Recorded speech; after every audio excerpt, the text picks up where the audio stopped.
Hey everybody, welcome to my channel. This is my first video. Today I'm going to be teaching you how to play Magic the Gathering, my favorite game and by far my favorite thing. I spend hours a day doing it. I have spent thousands of dollars on it.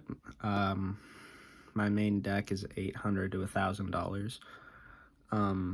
And I just want to spread the passion I have for the game through this YouTube channel to other people. And hopefully spread positivity and, help people get into the game. So here's how to play in a very big nutshell. So you need these first. These are basic lands. And you can turn them sideways or tap them for mana to add 1 mana to your mana pool. And as you can see, there is a little tree right there. That means it's green mana. But sometimes you're gonna, or more often than not, you're gonna see stuff like this. Simic Guildgate. And this has a tree and a water drop. This means that you can add either 1 green or 1 blue mana to your mana pool.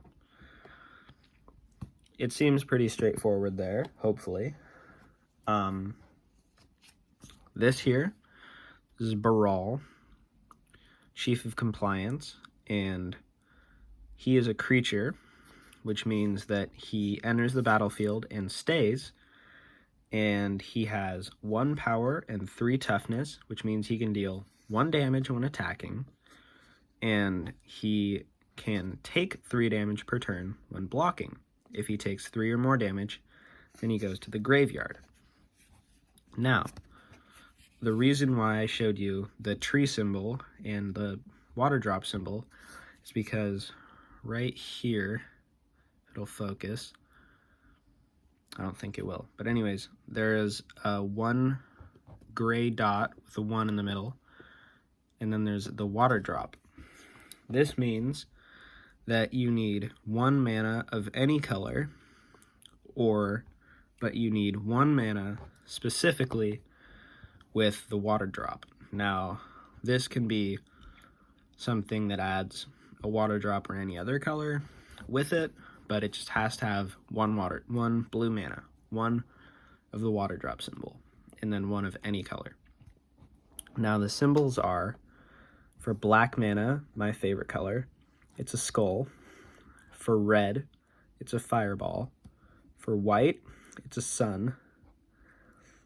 And for green, it's a tree. And blue, it's a water drop. Now, I think we've got creatures out of the way. If you have any more questions about those, feel free to leave them in the comments. I will do my best to answer them. Next up, we have artifacts, like this thought vessel. These are the same as creatures, where you cast them and they stay on the battlefield until they're destroyed or removed.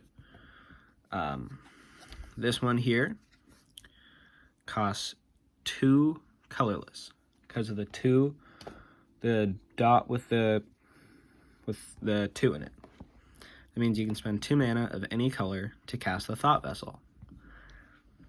Artifacts, yeah, they're like creatures. They stick around. That's pretty much it. They have cool abilities. And then enchantments are like artifacts, where you cast them and they stick around. But artifacts and enchantments are not like creatures, in which they can't attack or block. So that's the difference between those. And then next, we have instants. These you can play during your turn or anybody else's turn. Like, you can play this pretty much anytime. Now, as you can see, 1 colorless dot and a sun. This means that it costs 1 colorless and 1 white mana. 1 mana of any color and 1 white mana specifically. Now, the thing about instants is, unlike enchantments, artifacts, and creatures, these spells, once their effect happens, they go right to the graveyard. They go away. They only happen once. Whereas artifacts, for example, bringing this back, it taps for 1 colorless, turn it sideways, and it gives you 1 colorless mana, but you can do this multiple times until it is destroyed. Somebody gets rid of it. Whereas with this, I'm bringing it back, you create 2 1/1 white soldier creature tokens, and then once you make the tokens, it goes away. You can't play it again unless something lets you.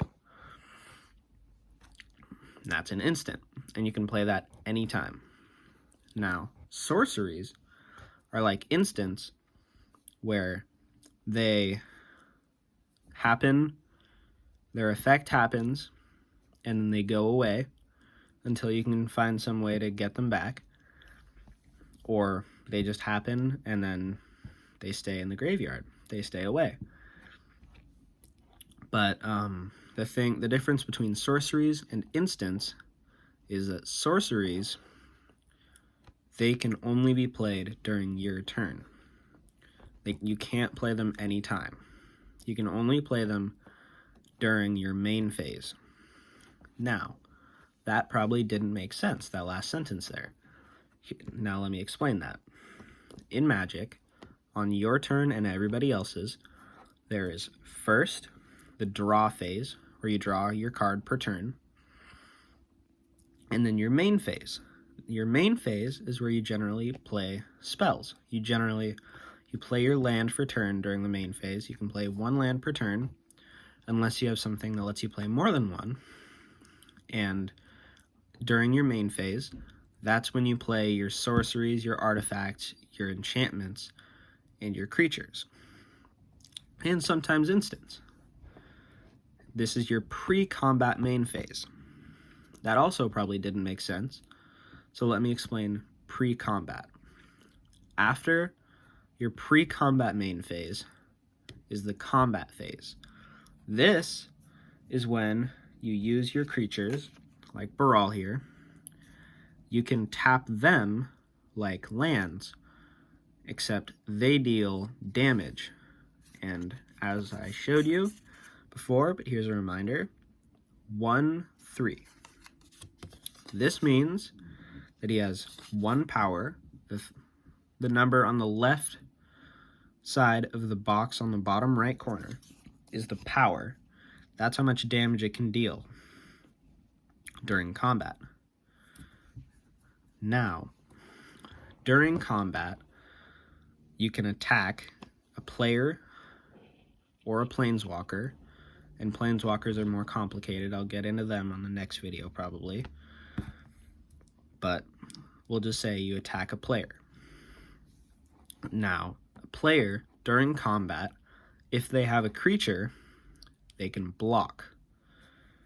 This is where the 3 comes in.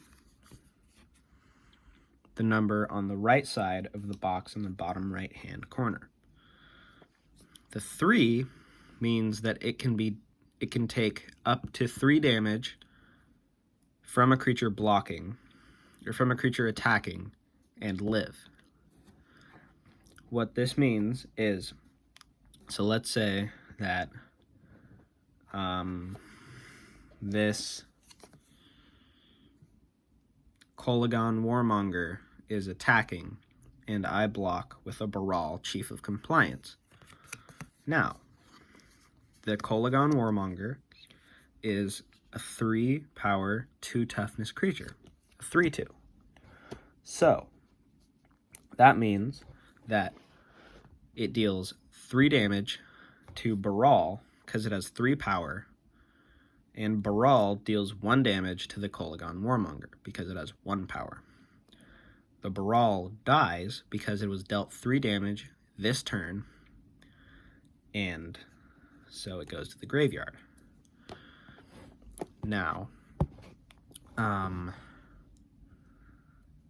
each player in most formats start with 20 life.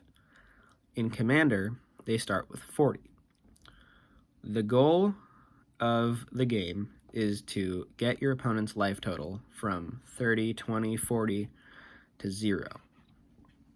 This is done through attacking and other ways of dealing damage, most of which are more complicated and will be dealt with in another video, most likely. And then after the combat phase, then there's the post-combat main phase. This is a time to play more spells, and that's about it. You just play more spells.